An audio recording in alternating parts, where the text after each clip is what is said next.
Dear students, in the previous class we have studied the Reis-Hensfield mechanism for the first order reaction.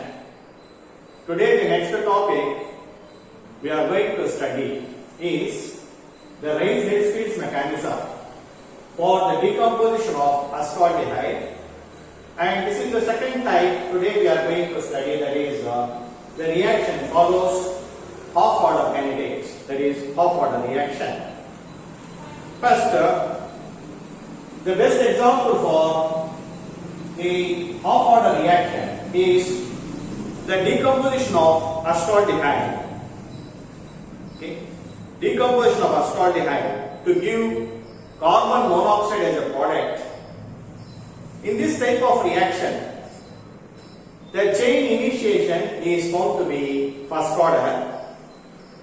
The chain termination is a second order reaction, and the chain propagation is found to be first order.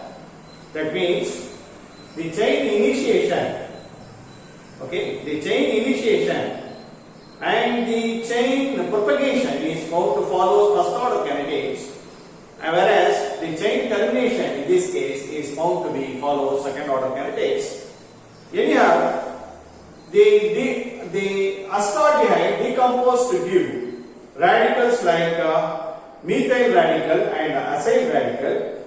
According to Reis-Hensfield mechanism, the reaction scheme is given as: in the first step, chain initiation step, acetaldehyde decomposes to give methyl radical and aldehyde radical.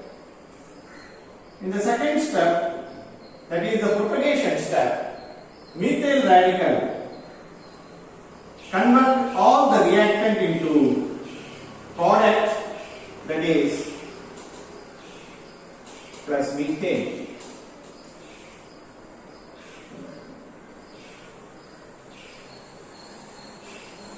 And this acyl radical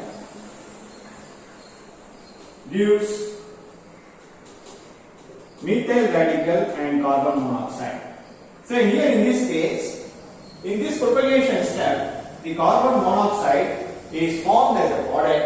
Again methyl radical is generated. Then the acyl radical combines recombination in the chain termination step to give biacetyl.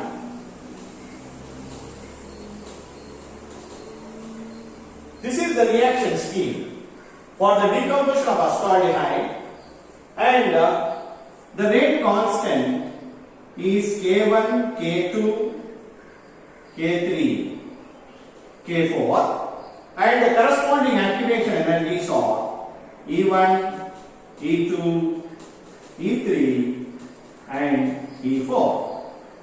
Now, the different these are all the different steps involved in this chain reactions. K1, K2, K3, K4 are the rate constant of different steps. E1, E2, E3 and E4 are the corresponding activation energies. Now, we are using steady state equation. First of all, methyl radical. Okay.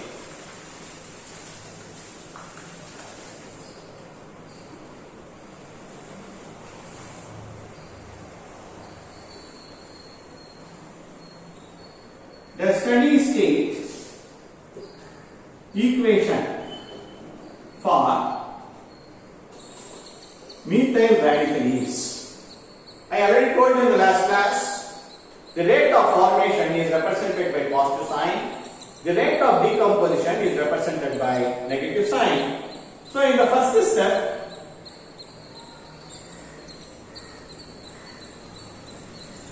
methyl radical is formed, therefore it is positive, and in the second step, methyl radicals are used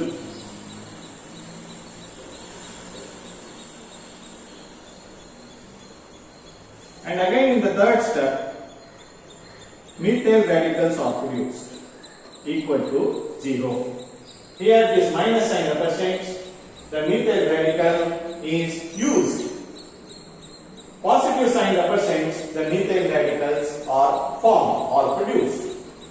Now, the steady state equation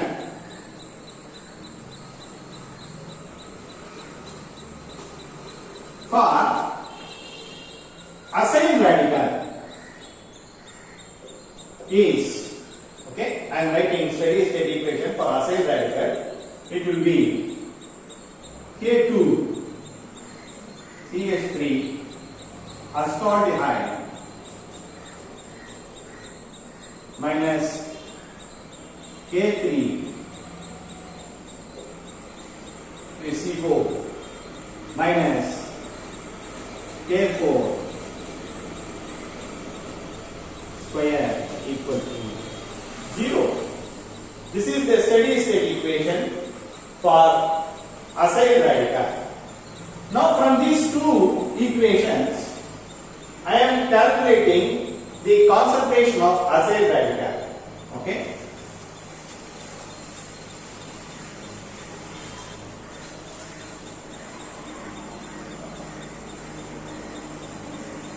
The concentration of acyl radical on simplification of these above two equations, I can write it as it will be K1 by K4 power half acetaldehyde power half. Here the main product is carbon monoxide. Okay, the main product is carbon monoxide. So therefore I can write it as the rate of formation of product, that is carbon monoxide. I can write it as the rate of formation of carbon monoxide. This is the rate of this reaction. Can be written as it depends upon the third step, that is the chain propagation step. It depends on the concentration of acyl radical. Now I am substituting the value of acyl radical in this equation. When I substitute this, I can write it will be equal to the rate. This is actually rate. Rate will be equal to K3 K1 by K4 power half acetaldehyde concentration power half. So therefore, the rate of this reaction depends on the half power of the concentration of acetaldehyde. Therefore, it follows half order kinetics. So the rate expression I can write again.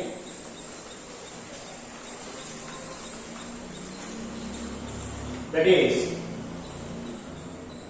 rate is equal to K3 K1 divided by K4 power half acetaldehyde power half. It shows that the rate of this half reaction depends on the half power of the concentration of acetaldehyde. So therefore, it follows half order kinetics.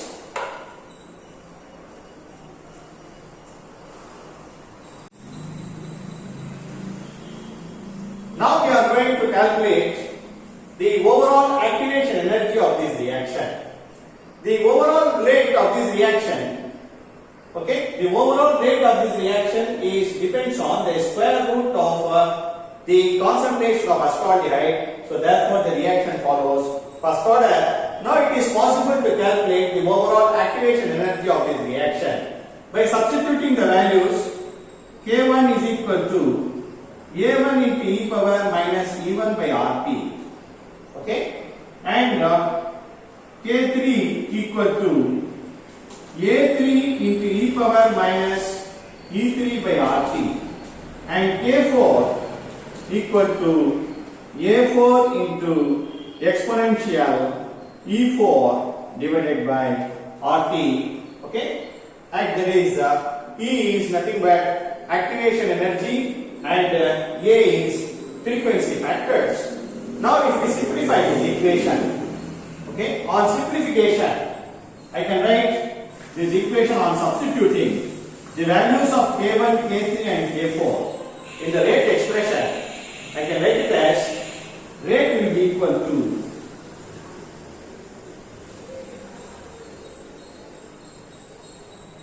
A3, A1, A4 power half exponential minus E3 by RT plus E1 minus E4 divided by 2RT concentration of acetaldehyde. Then, or I can write the overall activation energy calculated on simplification this, it will be equal to E3 plus E1 minus E4 divided by 2. That is, here in this case, the activation energy of the first step, that is the chain initiation step, is will be large. So therefore, the overall activation energy depends upon the activation energy, that is E4 value also.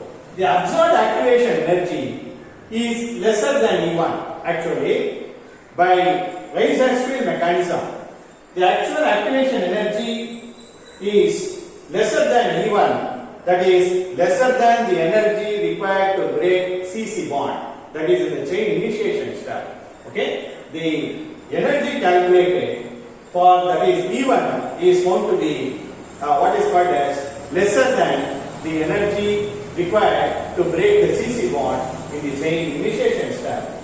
Now we are going to calculate the overall rate of this reaction by calculating the chain length. We know that the chain length actually gives the average amount of reactant converted into product. Chain length can be calculated by using the expression. Chain length is the ratio between overall rate divided by rate of chain initiation reaction.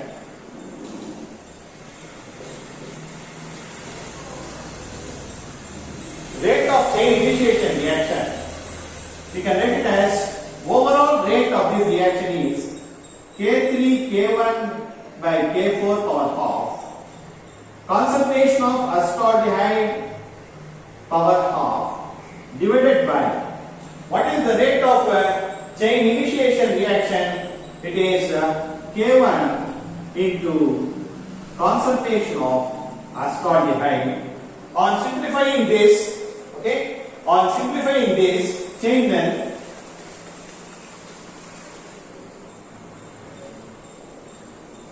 this is therefore chain length on simplification, it will be equal to K3 1 by K1 K4 power half 1 by acetaldehyde power half. This is the chain length of this reaction. So therefore, this expression shows that the chain length depends on the reciprocal of square root of the concentration of acetaldehyde and also the rate constant K3, K1 and K4. Okay, that is the rate of this reaction will be high. The rate of formation of the product will be high if K3 is greater. Okay, if K3 is greater, if that is, it depends upon the rate of chain propagation step. If the K3 is greater, the more amount of reactant will be converted into product. Automatically, the yield will be high. It is inversely proportional to the concentration of K1 and K4. It inversely related with the rate constant of chain initiation and and chain termination process, it is inversely related with the square root of the concentration of acetaldehyde. So this is the reaction mechanism of half order reaction. Okay, this is the mechanism of half order reaction, and this is the chain length. This chain length actually gives the average quantity of reactant converted into product. Okay, the next topic we will study in the next class.